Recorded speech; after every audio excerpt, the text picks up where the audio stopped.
Hey there, Boots Owen here. This is the Eland 200 MIG welder single phase that I got. I've posted a video already going through it, fault finding, and ultimately I've replaced the cable. But before I put on the MIG torch and cable, I think this socket here is, well, it's really overdue a cleanup. So I think it's just held on with 3 screws and a couple of connectors on the back, and we'll take it off. In here on the back, it's a 10mm, I think. This is going to be easy enough, I think.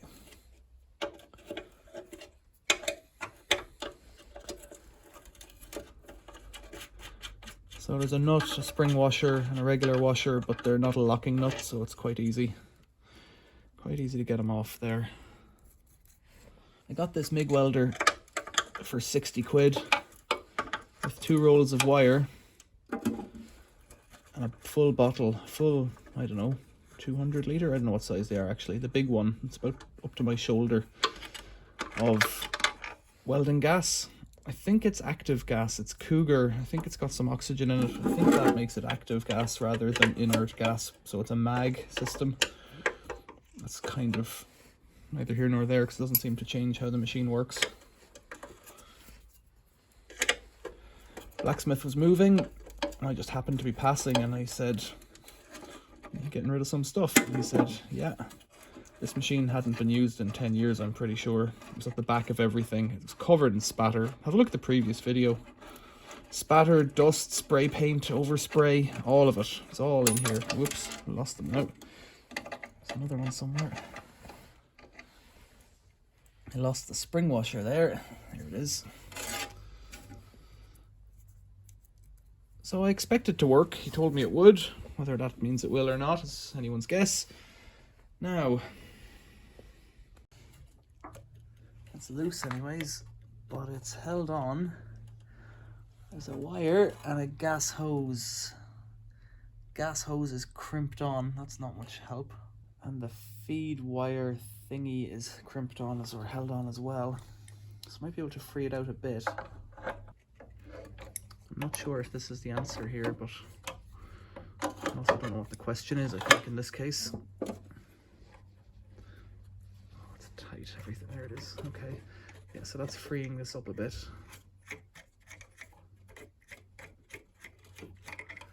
Now if I loosen this off a bit, I pull the cable back.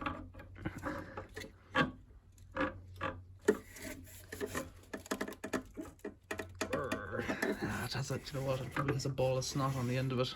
If it has a ball of snot on the end of it, then it's probably not going to pull out that way. There we go. Cut that off. Now can I roll it back? It's grabbing at the pinch rollers.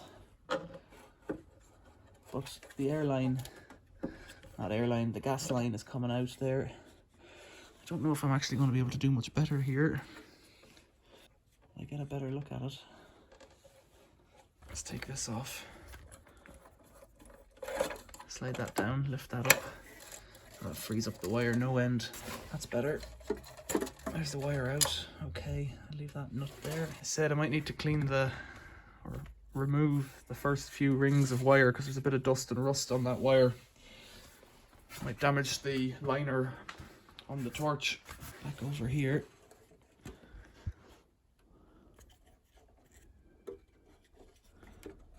Yeah, that's crimped on. This is just a plastic unit. Oh, hold on. Here we go. Look at this. It's just sliding off like that. Well, that's excellent. Okay. So this has obviously been bludgeoned somewhat, so I'll clean that out with a little grinder, or maybe just a knife might do it. This is a Binzel. Okay, well that's actually a name of a type of fitting, I think. So that's good to know. That's a solid hunk of brass there. Fine brass wire brush here. Take off all this tat.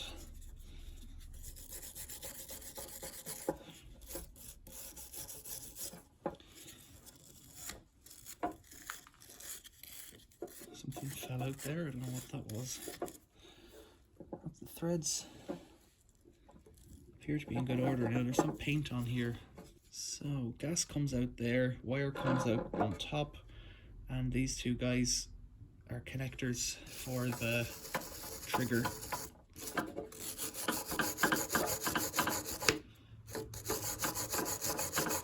This is a carbide scraper, just to get the paint off the top. It'll remove it far faster than that brass, and if I'm gentle it won't do any damage. There's a bit of roughness there. Might have to file that down.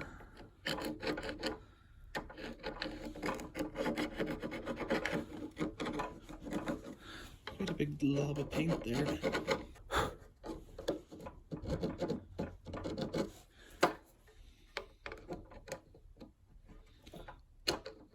All he needed to do was put like a little plastic bag or something over this and it would have kept it in good order, but well, he didn't, and that's where we are.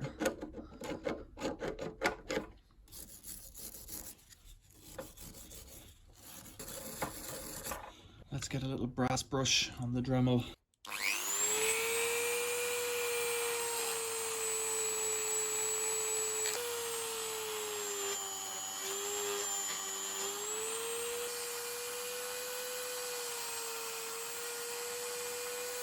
Different tip, little cup brush.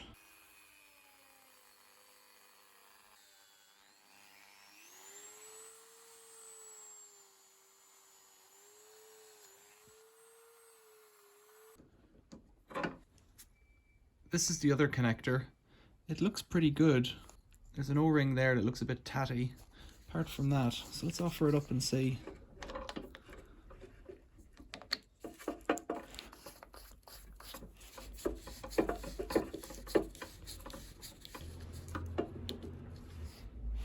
I don't think we're going to do much better than that for the first steps. So before I put it back together, here's the shroud, I guess, or coupler. And you can see it's all melted over. Someone was leaving something hot up against that. I wouldn't touch it, except that this can't get in. This piece here has to slide in there. And it fits right on the clean side, but not on the rough side. So I've got to get that off somehow. The go-to in this kind of situation is just to use a... yeah, that's going to do it. Okay, just a sharp knife.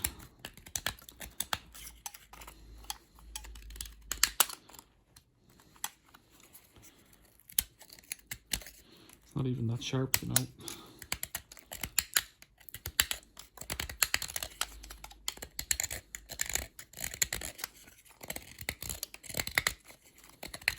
Let's see if it fits. Oh yes, that's pretty good. A little bit loose, but that's what you want, I think. It has to slide. So let's get it back together.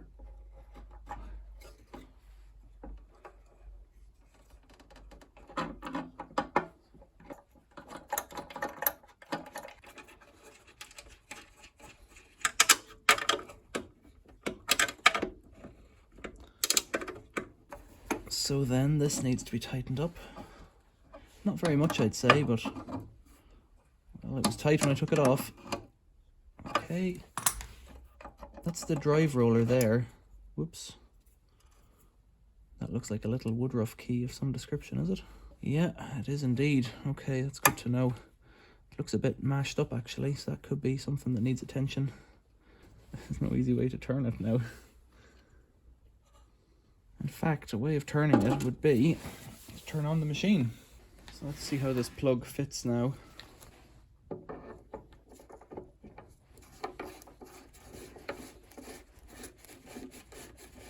Seems to fit pretty good there.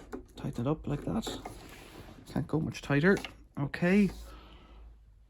Turn the machine on. Turn it on down here. Turn it on the wall first as well.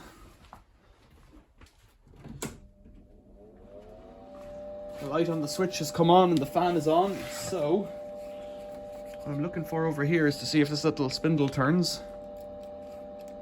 Now we're not getting anything there. We should be getting something, but I don't know if I'm on the right setting.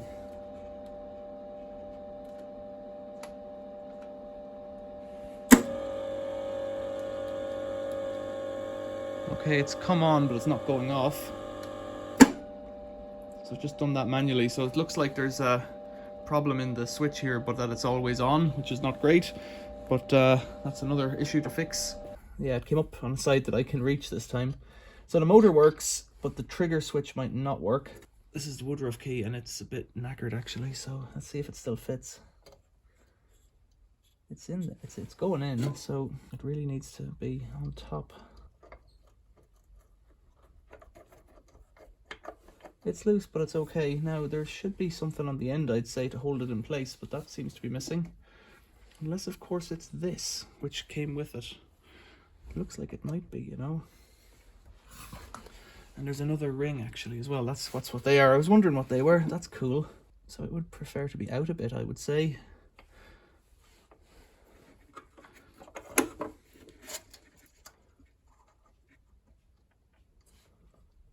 Yeah, just a little bit out, and then the wire can pass in like that. If it's not, it'll just bind up and won't work properly. Yeah, it's not quite in the right place. What I could try is turning that brass washer around. That's on the other side. Or getting another brass washer from my collection. Because brass will wear in a situation like this. So this one says 0.8 on it, and this one says 1.0. Pretty easy to guess what's going on there. This is the one that came out, and then here I have a selection of pieces of brass washers, and I presume actually that these are all exactly appropriate for this, although they look like they were made on a lathe and not parted off properly. But anyways, I'll be able to make something up out of them. This is part of the blessing of saving everything. Absolutely everything. Put this one on here, find that key, hold it in place, slide this guy back on.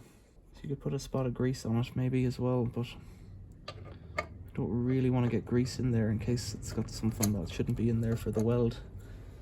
Now let's lift that up. That looks pretty good. Excellent, actually. Let's put that tight on there. Quite amazing that just having bits laying around is so useful. Let's loosen this guy off and I'll show you what I mean over here. Let's get this wire back out. Oh dear, it's heavy. So you see all that dust on top there? That's nasty. So that was what was on top, and it's a bit crusty and a bit rusty in spots. So I'm going to unroll to get it down to a fresh layer, hopefully, because there's a few bits of like paint or some kind of gum there. And this is 1mm wire apparently, so that's right for the rollers that are in it.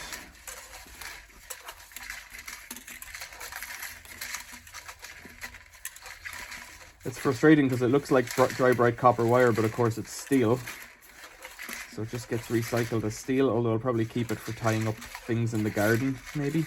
How are we doing? Whoops, that caddy's gonna break. Yeah, we're nowhere near there. That caddy's come apart. Oh dear. So I've taken off, I don't know how many that is, up on 50 or 100, and it's still got rust below, so I'm gonna take off another layer. I've nothing to lose here, really. I don't want to wreck the machine.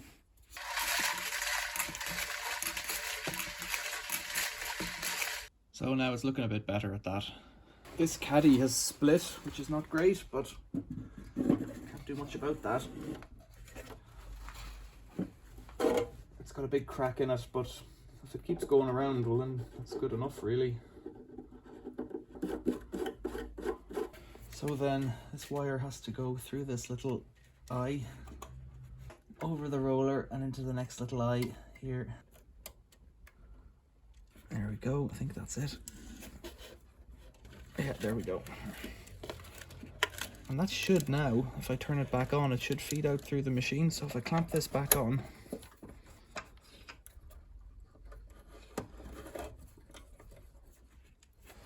if I turn the machine on now, it should just feed out into the gun.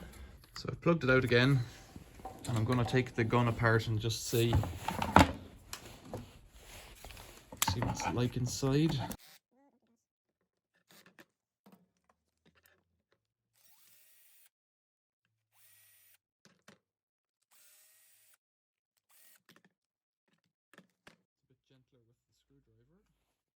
I'm not expecting to see very much in here, really. other than a micro switch that's broken.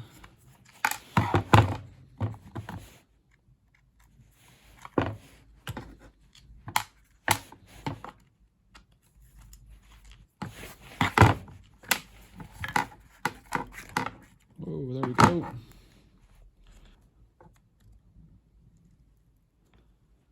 Yeah, it looks okay. So it's just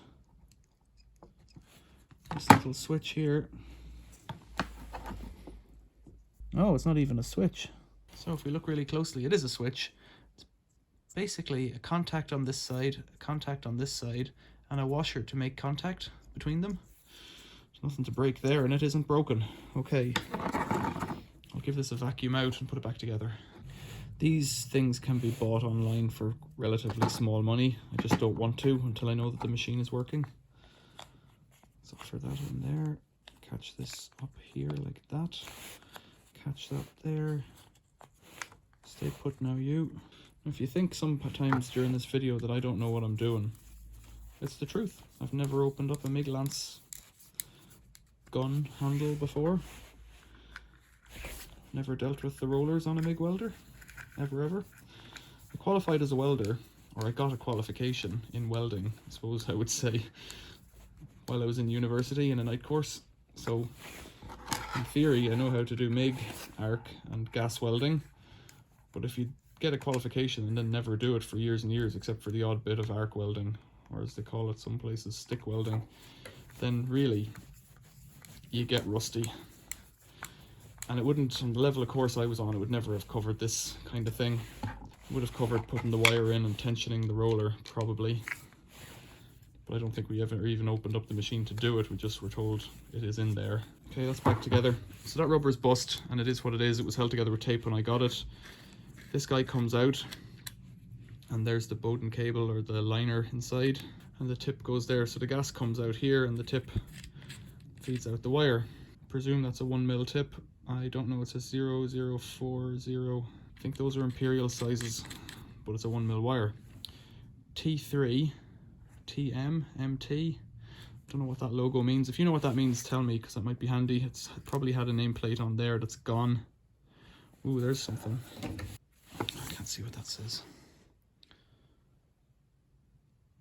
Something in German, is it? Something like patent pending, but in German, I would guess, which is not much help to me. That doesn't look like it's gone back together properly, you know. Yeah, I don't think it's going to get much better. I priced these online. They're about 30 quid, so it's not the end of the world if this one doesn't work. I can't see what's not to work in it now, though. So looking over here, this is what I was using to get it to come out before. I was trying to adjust the knob to here without the knob being present. I can only feel 4 selections there, but I think there should be 5. Well, I might be just completely wrong, and there might just be 1, 2, 3, 4.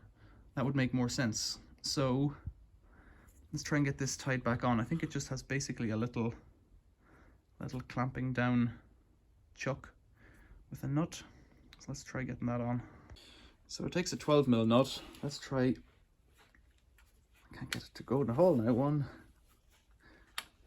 Can't get a grip on that, so let's presume that that's there. You can always adjust it, I guess.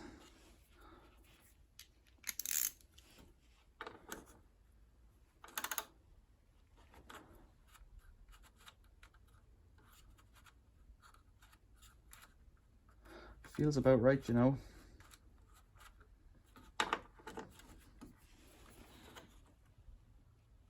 Tighten it a bit more. Well, let's just fire it up and see what happens. So I don't have the earth attached and I don't have the gun attached. Let's turn it on and see if this wire just shoots out. No, that's good.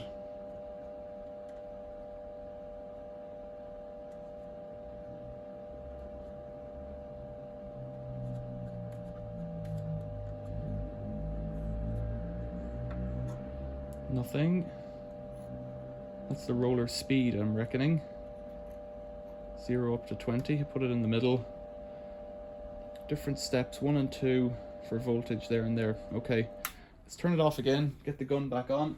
Let's try it on again. On, trigger.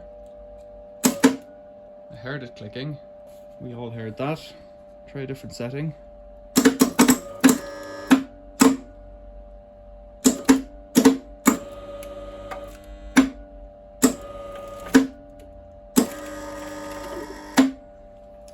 think it might be something to do with this bent machine over here. If we have that wire up there.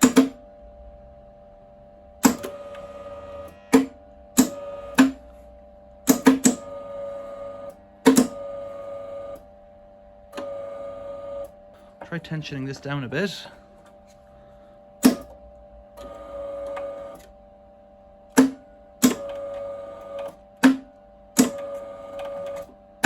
Now it might be on intermittent, maybe that's my problem. That might be continuous now, what do you think? We're getting nothing there, that's weird, okay. Go back to the start one, over here. I'm just holding the trigger on now.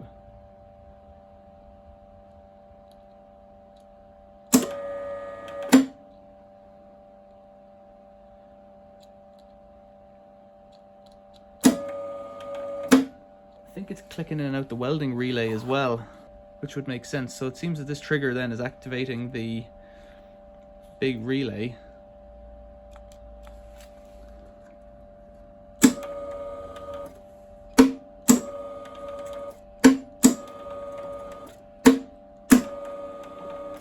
So I've set it to the stepped one.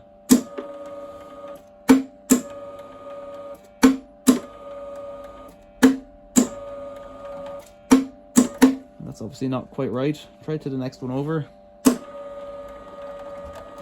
There, it looks a bit better. Okay, we're continuously feeding now and that wire is going somewhere. Oh, I could feel it in the hand, maybe. Let's take off this and see if it's getting stuck on there.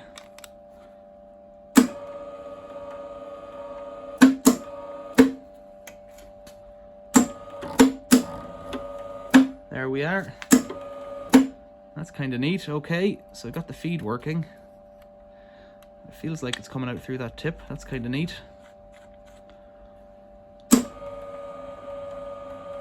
Let's turn the speed up.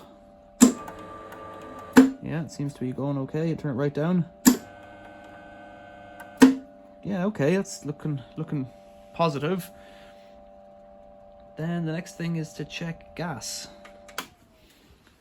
I'm quite pleased with that, you know. That's a lot of progress for a day for me on something like this, where I'm basically feeling and learning as I'm going. I've got that trigger all sorted out and I think it's working okay. Need to check the gas next. I'm happy that the roller's working right. Working anyways.